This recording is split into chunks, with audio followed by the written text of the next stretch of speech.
Hello learners. अब इस video में हम करेंगे थ्योरीज ऑफ ट्रेड साइकिल या बिजनेस साइकिल। तो हमारे पास सिलेबस में दो थ्योरीज हैं, Samuelson theory of trade cycle and Hicks theory of trade cycle. In this particular video we will do Samuelson theory of trade cycle, Samuelson की theory trade cycle की। अब जो ये दोनों थ्योरीज हैं वो आपस में इसलिए एक जैसी हैं क्योंकि दोनों जो थ्योरीज हैं that is based on interaction between multiplier and accelerator. जो दोनों थ्योरीज हैं वो त्वरक और गुणक के इंट्रैक्शन पर बेस्ड हैं। इससे पहली वाली वीडियो में मैंने आपको बताया कि ट्रेड साइकिल्स क्या होते हैं, उसके डिफरेंट फेजेस क्या हैं, और इस वीडियो में हम देखेंगे Samuelson theory of trade cycle. तो पॉल सैमुएल्सन जो नोबेल पुरस्कार विजेता भी थे, in his article interaction between the multiplier analysis and acceleration principle, multiplier गुणक और त्वरक की जो इंट्रैक्शन है उसके बेस पर has propounded a modern theory of business cycle, की जो मॉडर्न थ्योरी है बिजनेस साइकिल्स की उसका उन्होंने प्रतिपादन किया। Samuelson presented a model of trade cycle of three sector model. It means in which there are three sector, जिसे हम क्लोज्ड इकॉनमी भी बोलते हैं, बंद अर्थव्यवस्था भी बोलते हैं, जिसमें फॉरेन के साथ कोई भी रिलेशन नहीं होता। तो three sector model with interaction of multiplier and accelerator. It shows how multiplier and accelerator cause trade cycles in an economy, कि एक अर्थव्यवस्था में मल्टीप्लायर और एक्सेलरेटर किस तरह से ट्रेड साइकिल्स का रीज़न बनते हैं। It is a dynamic model. According to this model, अब हम देखते हैं कि इस मॉडल में क्या है। अभी तक मैंने आपको बताया कि प्रोफेसर सैमुएल्सन, पॉल सैमुएल्सन ने एक आर्टिकल में मॉडर्न थ्योरी बताई ट्रेड साइकिल की, और उन्होंने मल्टीप्लायर और एक्सेलरेटर के इंट्रैक्शन के द्वारा ट्रेड साइकिल्स को एक्सप्लेन किया। सबसे पहले क्या होता है अर्थव्यवस्था में, एज इन्वेस्टमेंट इंक्रीजेज, जैसे इन्वेस्टमेंट इंक्रीज होती है, income increases due to increase in investment depends on the value of multiplier. जो हमने मल्टीप्लायर में किया था गुणक में, कि निवेश में वृद्धि होने से मल्टीप्लायर टाइम्स आय में वृद्धि होती है, इनकम में वृद्धि होती है। तो इन्वेस्टमेंट करने से इनकम बढ़ती है, increase in income leads to increase in consumption. जब हम लोगों के पास इनकम आएगी तो हम उसे उपभोग करेंगे, जो कि हमारी एमपीसी पर निर्भर करता है, marginal propensity to consume. Increase in consumption leads to an increase in investment. अगर ये डिमांड में वृद्धि परमानेंट है तो उसके लिए नया निवेश किया जाएगा, क्योंकि हम ये मानकर चलते हैं कि जो कंज्यूमर गुड इंडस्ट्री है उसमें एक्सेस कैपेसिटी नहीं है, पहले ही फुल प्रोडक्शन कैपेसिटी पे काम हो रहा है, तो हमें नया निवेश, तो कंजम्पशन बढ़ता है तो इन्वेस्टमेंट नहीं होती है। And the increase in investment depends on value of accelerator, वो एक्सेलरेटर पर डिपेंड करती हैं। So the cyclical changes in an economy are the result of, तो इसलिए जो साइक्लिकल चेंजेस हैं वो मल्टीप्लायर और एक्सेलरेटर के इंट्रैक्शन पर डिपेंड करते हैं। जैसे सबसे पहले इन्वेस्टमेंट होती है, इनिशियल इन्वेस्टमेंट करने से आपके पास क्या होगी, इनकम इंक्रीज होगी, और यहाँ पर इफेक्ट होगा मल्टीप्लायर का, मल्टीप्लायर। अब इनकम इंक्रीज होती है तो demand for consumption goods increases, that depends on MPC, जो हमारी एमपीसी पर निर्भर करती है कि जितनी ज़्यादा मार्जिनल प्रोपेंसिटी टू कंज्यूम होगी उतनी हम डिमांड करेंगे। और अगर ये डिमांड परमानेंट है तो डिमांड इंक्रीज होने से इन्वेस्टमेंट बढ़ता है। नाउ यहाँ पर हमारा जो यूज़ हुआ है वो होता है एक्सेलरेटर, या जिसको हम कैपिटल आउटपुट रेशो भी बोलते हैं, कैपिटल आउटपुट रेशो, एक्सेलरेटर। और मल्टीप्लायर की जो वीडियोज़ है वो मैंने पहले इसमें डाली हुई हैं, अगर किसी को देखनी है तो वो वहाँ से देख सकता है कि एक्सेलरेटर और मल्टीप्लायर। अब इन्वेस्टमेंट होने से अगेन इनकम इंक्रीज होती है तो यहाँ फिर मल्टीप्लायर काम करता है। तो कहते हैं कि यहाँ पर मल्टीप्लायर, एक्सेलरेटर, अगेन मल्टीप्लायर, तो ये इस तरह से काम करती हैं अर्थव्यवस्था में, जिसके कारण ट्रेड साइकिल्स आते हैं। अब देखो, जब निवेश हो रहा है, निवेश से आय में वृद्धि होती है, उपभोग बढ़ता है, फिर इन्वेस्टमेंट, तो कहते हैं कि यहाँ पर जो अर्थव्यवस्था है वो ऊपर की तरफ जाती है, इट मीन्स प्रोस्पैरिटी आती है। और प्रोस्पैरिटी आती है, इस सारी जो इकोनॉमिक एक्टिविटीज़ हैं वो बढ़ना शुरू हो जाती हैं, बढ़ती रहती हैं। उसके बाद अगर इन्वेस्टमेंट कम होती है तो इन्वेस्टमेंट कम होने से इनकम कम होगी, इनकम कम होने से डिमांड कम होगी, डिमांड कम होने से इन्वेस्टमेंट फिर अगेन कम होगी, इनकम कम होगी, तो कहते हैं कि फिर इकोनॉमिक एक्टिविटी नीचे की तरफ आना शुरू हो जाती है। तो this is the Samuelson theory of trade cycle. तो सैमुएल्सन ने अपनी थ्योरी में क्या बताया है कि इन मल्टीप्लायर और एक्सेलरेटर दोनों के इंटरेक्शन से ट्रेड साइकिल्स आते हैं। एक बार मैं आपको दोबारा से बताती हूँ कि सबसे पहले अर्थव्यवस्था में निवेश होता है, निवेश के कारण आय में वृद्धि होती है जो कि मल्टीप्लायर टाइम्स। अब आय में वृद्धि होती है तो उपभोग बढ़ता है, कंजम्पशन बढ़ता है, और कंजम्पशन जो बढ़ता है वो हमारी MPC पर बढ़ता है कि मार्जिनल प्रोपेंसिटी टू कंज्यूम क्या है। कंजम्पशन बढ़ने से नया निवेश किया जाता है, वो यहाँ पर एक्सेलरेटर ने काम किया, एक्सेलरेटर त्वरक ने काम किया। फिर निवेश होने से दोबारा से मल्टीप्लायर टाइम्स इनकम इंक्रीज होगी, तो यहाँ पर मल्टीप्लायर, एक्सेलरेटर, अगेन मल्टीप्लायर, इन दोनों के इंटरेक्शन से अर्थव्यवस्था में क्या आते हैं, ट्रेड साइकिल्स आती हैं according to Samuelson. Now what are the assumptions? Assumptions क्या हैं? The relation between multiplier and accelerator is lagged relation. Lagged relation का मतलब होता है कि जो रिलेशन है वो पिछले उस पर संबंध है, पिछड़ा संबंध बोलते हैं हम इसको। अगर हम इस साल का उपभोग देखते हैं तो वो हमारी पिछली आय पर निर्भर करता है, और अगर हम इस साल का इन्वेस्टमेंट देखते हैं तो वो हमारे पिछले उपभोग पर निर्भर करता है। देखो जैसे इसका लैग्ड रिलेशन का मतलब क्या होता है, फॉर एग्जांपल जो कंजम्पशन है वो हमारी इनकम पर डिपेंड करता है। Consumption is a function of income, लेकिन वो लैग्ड पिछले साल की इनकम पर डिपेंड करता है, that is lagged relation.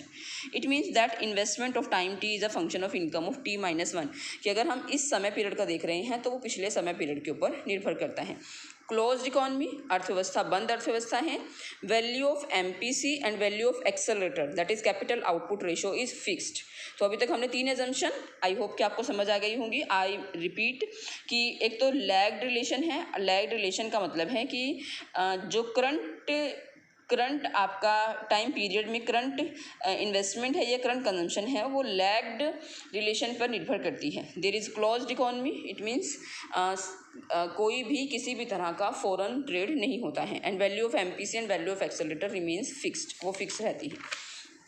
Next fourth है consumption is a lagged relation of income. जो कंजम्पशन है वो लैग्ड रिलेशन है इनकम का। There is full utilization of production capacity of the economy. Economy में फुल यूटिलाइजेशन कैपेसिटी पे पहले से ही काम हो रहा है। अर्थव्यवस्था में जो उद्योगों में उत्पादन क्षमता है वो पहले से ही उसका फुल यूटिलाइजेशन हो रहा है कि नया हम निवेश, अगर नया उत्पादन प्राप्त करना है तो नया निवेश हमें करना होगा। ठीक है, अब हम इसे एक्सप्लेनेशन करते हैं। एक्सप्लेनेशन विद तो जो एक्सप्लेनेशन है वो इसमें कुछ हमारे पास थ्योरी है, थ्योरी या फिर हम इसको कहेंगे कि कुछ मैथमेटिकल टर्म्स है, लेकिन वो बहुत मुश्किल नहीं है, ईजी है।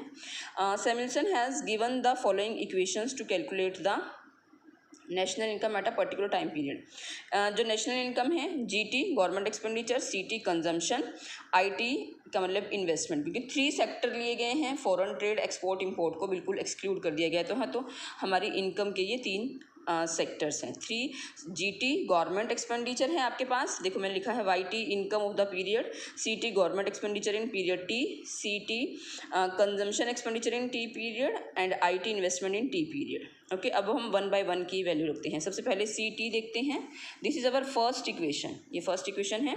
नेक्स्ट CT, जैसा हमने कहा था कि वो लैग्ड रिलेशन है, तो CT is equal to beta YT-1। यहाँ बीटा आपके पास MPC है, बीटा की वैल्यू क्या है MPC, और YT-1 है income of T-1 period, T-1 period. Next IT अब हमारे पास इन्वेस्टमेंट क्या है, इन्वेस्टमेंट क्या है, investment in T period is equal to CO की वैल्यू एक्सेलरेटर है, कैपिटल आउटपुट रेशियो है ये CT-1। इट मीन्स जो करंट टाइम का कंजम्पशन है उसमें से अगर हम पिछले समय का कंजम्पशन, उतना हमें नया निवेश करने की, उतनी हमारी डिमांड इंक्रीज़ हुई है, उतना कंजम्पशन इंक्रीज़ हुआ है, उसको कैपिटल आउटपुट रेशियो से मल्टीप्लाई करने के बाद हमारे पास IT आएगा, दैट इज़ इन्वेस्टमेंट हमने करंट पीरियड में कितना किया है, क्योंकि जो इन्वेस्टमेंट है वो हमारा कंजम्पशन पर निर्भर करता है। जो कि हमने ये कहा था ना कि जब demand for consumption goods increase होगी तो इसके बेस पर हम नया निवेश करते हैं, इन्वेस्टमेंट हमारा इंक्रीज़ होता है कि कंजम्पशन हुआ, कंजम्पशन के बेस पर हम नया निवेश करते हैं। तो अब हम क्या करते हैं, जो सी टी की वैल्यू है वो थर्ड इक्वेशन में पुट करते हैं, substituting the values of C T in equation 3। इसको आप एक दो बार करके देखेंगे तो आपको आ जाएगा, बहुत मुश्किल नहीं है। I T is equal to C zero, ये सी टी की वैल्यू मैंने पुट कर दी क्योंकि हमारे पास था C zero C T minus one, तो उनकी वैल्यू, और सी टी माइनस वन हमारे पास हो जाएगा beta Y T minus two. Now I T C zero को इससे मल्टीप्लाई करते हैं, एक तरह से जो ब्रैकेट है वो ओपन कर ली, और minus C zero minus beta, this is our fourth equation. और अगर हम ये मानकर चलते हैं कि G T is equal to 1, G T का मतलब गवर्नमेंट जो एक्सपेंडिचर है वो स्थिर रहता है, और इसे हमने 1 मान लिया है। अब जी टी की वैल्यू, आई टी की वैल्यू और जो सी टी की वैल्यू है वो हम इक्वेशन में पुट करते हैं। तो Y T is equal to G T plus C T plus I T. G T की वैल्यू मैंने 1 लिखी, सी टी की वैल्यू मैंने लिखी beta Y T minus one, और आई टी की वैल्यू हमने ये वाली लिखी जो अभी हमने कैलकुलेट की थी, C zero B Y T minus one, this. Now this is our final equation, ये हमारी फाइनल इक्वेशन है। अब इस इक्वेशन को देखने से पता चलता है कि अगर हमें करंट ईयर की इनकम कैलकुलेट करनी है, अगर हमें करंट ईयर की इनकम कैलकुलेट करनी है तो we should have last 2 year की इनकम, हमें लास्ट 2 ईयर की इनकम का पता होना जरूरी है। It is clear from this final equation, if we know the national income for 2 periods, the national income for the next period can be derive. अगर हमें 2 पीरियड्स की नेशनल इनकम पता है तो हम इसको कैलकुलेट कर सकते हैं। अब नेशनल इनकम की कैलकुलेशन किस तरह से हम कैलकुलेट करते हैं, अब हमने पहले ही एक वो की थी एजम्पशन कि value of MPC and value of multiplier remain fixed, कि वो फिक्स रहेगी, तो उसके बेस पर हम नेशनल इनकम की कैलकुलेशन अलग अलग केसेस में करते हैं। तो national income for different values, beta की वैल्यू अर्थात एमपीसी की वैल्यू हमने 0.5 ली है, और सी की वैल्यू हमने सी का मतलब एक्सेलेरेटर की वैल्यू हमने 0 ली है। ये डिफरेंट पीरियड्स हैं। अब देखो जो इक्वेशन थी वो हमारे पास क्या थी, Y T is equal to G T plus C T plus I T, ये इक्वेशन थी। और जी टी हमने 1 किया था, सी टी हमने किया था B Y T minus one, और आई टी हमारे पास क्या था, C zero B Y T minus one minus C zero B Y T minus two, ये हमारे पास फाइनल इक्वेशन आई थी। अब हम देखो इसमें वैल्यूज पुट करते हैं 1, ये वाली वैल्यू निकालने के लिए 1। अच्छा, बीटा की वैल्यू हमारे पास है 0.5, और वाई टी माइनस वन हमें नहीं पता क्योंकि दिस इज फर्स्ट पीरियड, हमें लास्ट ईयर की इनकम नहीं पता, 0 प्लस सी जीरो हमारा इसमें है 0, तो ये वाली और 0.5 बी की value Y T minus one भी 0 माइनस सी जीरो 0, और बीटा हमारे पास है यहाँ पर 0.5 और वाई टी माइनस वन भी माइनस टू भी 0, क्योंकि हमें लास्ट 2 ईयर्स की वैल्यू नहीं पता, तो ये जाएगा 1, this is 0, this is 0, this is 0, तो हमारे पास आ गई 1, तो वाई टी की वैल्यू हमारे पास है 1। इसी तरह से अगर मैं इसकी आपको वैल्यू कैलकुलेट करके दिखाती हूँ, इसी इक्वेशन में हम पुट करेंगे। अब यहाँ पर मेरे पास है Y T when beta is equal to 0.5 और C zero is equal to 1, देखो वैल्यू हम पुट करते हैं 1 प्लस 0.5 और वाई टी माइनस वन है, वी डोंट नो अबाउट क्योंकि हमें पिछली वैल्यू नहीं पता, प्लस सी जीरो है 1 और बीटा की वैल्यू है 0.5 और beta Y T minus one हमें नहीं मालूम, माइनस सी जीरो फिर अगेन 0.1 0.5 और ये वाली वैल्यू, तो ये भी 0, किसी भी टर्म को 0 से मल्टीप्लाई करते हैं तो वैल्यू 1 आती है।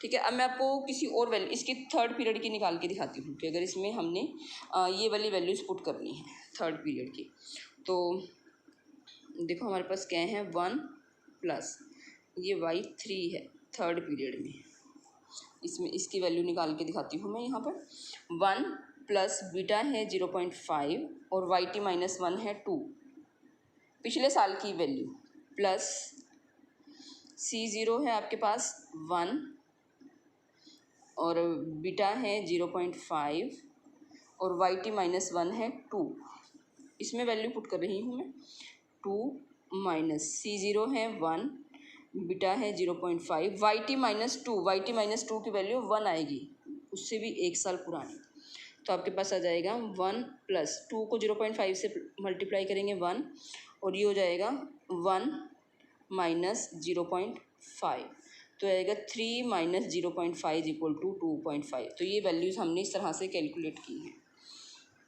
अलग अलग वैल्यूज़ लेके। अब हम इसी के बेस पर जो हमने यहाँ पर अलग अलग वैल्यूज़ ली हैं ए की, जिसमें मल्टीप्लायर और एक्सेलरेटर की, तो अब देखो कि देखिए अगर मल्टीप्लायर और एक्सेलरेटर दोनों मिलकर काम करते हैं या एक मिलकर काम करते हैं। देखो फर्स्ट केस है, फर्स्ट केस में देखते हैं बीटा इज इक्वल टू 0.5 और एक्सेलरेटर की वैल्यू हमने 0, तो इट मीन्स यहाँ केवल मल्टीप्लायर काम कर रहा है और एक्सेलरेटर कोई काम नहीं कर रहा। तो उस दशा में जो हमारा ट्रेड साइकिल होंगे वो साइकिल लेस पाथ है, वो जो पाथ होगा वो साइकिल लेस पाथ है। इट मीन्स यहाँ पर किसी भी तरह का कोई साइकिल, क्योंकि सिर्फ मल्टीप्लायर इफेक्ट है यहाँ पर, there is only multiplier effect, तो इसे हम साइकिल लेस पाथ कहते हैं। और साइकिल लेस पाथ कब है, जब मल्टीप्लायर की वैल्यू है और जो एक्सेलरेटर की वैल्यू है वो 0 है।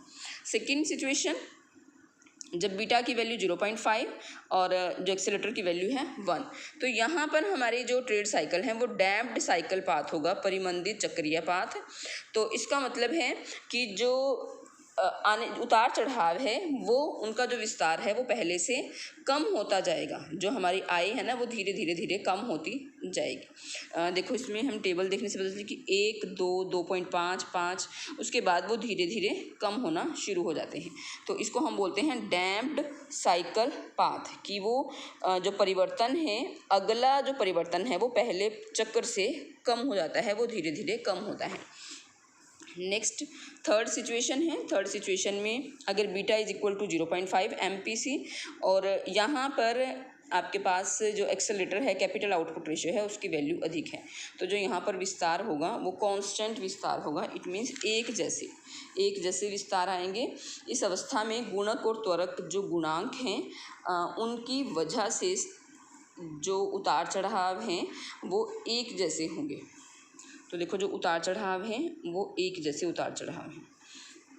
नेक्स्ट है एक्सप्लोसिव साइकिल्स, विस्फोटक चक्र। विस्फोटक चक्र क्या है कि जब MPC की वैल्यू 0.6 और जो एक्सेलरेटर की वैल्यू है वो 0, C इज इक्वल टू 2 है, तो उसके वजह से जो उतार चढ़ाव हैं वो विस्फोटक हो गए। तो इसका मतलब है कि जो चक्र हैं वो धीरे धीरे बढ़ते चले जाएंगे, जो चक्र हैं वो धीरे धीरे बढ़ते चले जाएंगे। और नेक्स्ट जो सिचुएशन है केस 5, उसमें अगर एक्सेलरेटर और दोनों की वैल्यू बहुत अधिक हो जाती है, दोनों का जो प्रभाव है वो बहुत अधिक शक्तिशाली होगा, लेकिन इससे अर्थव्यवस्था में उतार चढ़ाव नहीं आएंगे, इनकम एकदम से बहुत ज़्यादा इंक्रीज हो जाएगी। इन सभी साइकिल्स को हमने एक भी डायग्राम में भी दिखाया है। इस डायग्राम के अकॉर्डिंग क्या है कि पहले जो उतार चढ़ाव हैं, अगर हमारे पास बीटा इज इक्वल टू 0.5 और C इज इक्वल टू 0 था, तो ये फर्स्ट तरह के उतार चढ़ाव हैं, केवल उसमें चेंजेस होते हैं। और उसके बाद जो सेकंड तरह के उतार चढ़ाव हैं, ये बीच में ये वाला जो मॉडल है वो हमारे पास है कि अगर B की वैल्यू हमारे पास 0.5 और C की वैल्यू आपके पास 1 है, तब इस तरह से उतार चढ़ाव आते हैं। और जब ये लास्ट इनकम बहुत ज़्यादा इंक्रीज़ होती है तो इसके दशा में हमारे पास B इज इक्वल टू 0.8 और C इज इक्वल टू 4 है। तो ये उतार चढ़ावों को हमने एक उसमें भी दिखाया है। तो ये सैमुअल्सन का जो मॉडल है वो इस तरह से दोनों मल्टीप्लायर और एक्सेलरेटर दोनों के इंटरेक्शन के द्वारा दिखाया गया है। नेक्स्ट हमारे पास है इसकी क्रिटिसिजम्स, आलोचनाएं। तो सबसे पहली आलोचना क्या है, unrealistic assumption of constant MPC and constant accelerator. कहते कि जो स्थिर MPC और स्थिर त्वरक गुणांक होती है उसकी अवास्तविक मान्यता ली गई है, क्योंकि ये हमेशा कभी स्थिर नहीं रहते। डिफ़िकल्ट एंड मैकेनिकल मॉडल, कहते कि जो मॉडल है वो बहुत डिफ़िकल्ट है, मैकेनिक है, हर एक को समझ नहीं आ सकता।